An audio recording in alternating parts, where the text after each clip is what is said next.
Mummy பாரு mummy என்ன பண்ற? பனங்கிழங்கு சொரண்றியா? உங்களுக்கெல்லாம் நேற்று உரிச்சு கொடுத்தேனா?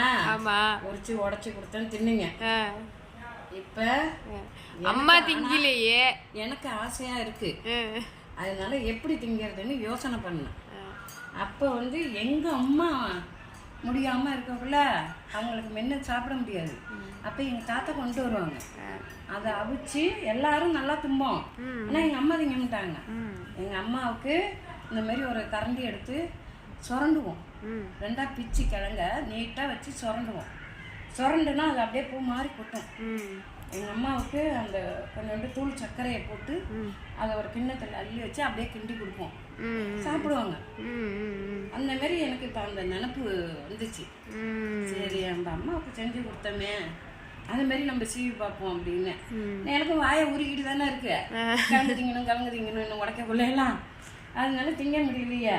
சரி, அதனாலதான் இப்ப கரண்டி எடுத்துட்டு வர சொல்லி இதை சுரண்டிட்டு இருக்கேன். இது பூ மாதிரி இருக்கும். இந்த பாருங்க எப்படி இருக்குன்னு. எப்படி இருக்கு பத்தியா? நல்லாதான் இருக்கு. இது எப்படி இருக்கா? இல்ல ரவோண்டு நாட்டு சர்க்கரையை போட்டு அப்படியே கலந்து தின்னோம்னு வச்சுக்கோங்க. என்னாட்டம் வயசானவங்க ஒன்றும் திங்க முடியாதவங்க சப்பியாவது திப்பலாம்.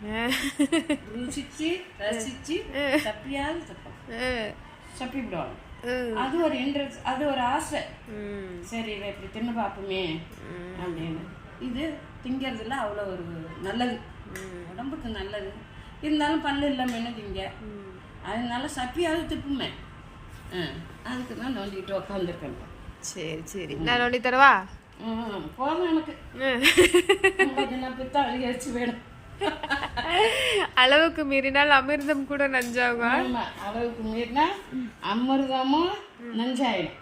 அதனால இந்த கிழங்கு தோல் போதும் எனக்கு. நிறைய தான் இருக்கு. சூப்பரா இருக்கு பாக்குறதுக்கே. இதை போட்டு சப்பி இதுல கொஞ்சோண்டு சக்கரை எல்லாம் போட வேணாம். எனக்கு வேணாம். அது நிறைய திருவணும்னா ஒரு கரண்டி இருந்துச்சுன்னு வச்சுக்கா, கொஞ்சோண்டு போட்டு அப்படியே கலரி ஆளுக்கு அப்படியே அள்ளி சாப்பிட்டா அது ஒரு இன்ட்ரெஸ்ட். திங்கிறதுக்கு அவ்வளோ ஒரு டேஸ்ட்டாக இருக்கும். நல்லாயிருக்கும் பூ மாதிரி. ஆனால் தேங்காய் பூ திருவுற மாதிரி தேங்காய் மாதிரி கலந்துச்சுன்னு வச்சுக்கா, இது கொஞ்சம் உள்ளே போவோம். இதை கொஞ்சம் மருந்து உள்ளே இறங்கும் எனக்கு. சாப்பிடு சாப்பிடு சாப்பிடு. வயசானவங்களுக்கெல்லாம் இதுதான் கெதி. நான் என் வயசுல நான் என்ன பண்ணுவேன், பனங்கிழங்க பார்ப்பேன். நான் என் பிள்ளை வயசுல பனங்கிழங்க பார்க்குமான்னு தெரில. நான் பார்த்துட்டேன், தின்னுட்டேன். தின்னுவிட்டு சொர்க்கத்துக்கு போய் சேர் வந்து போக வேண்டியதுதான்.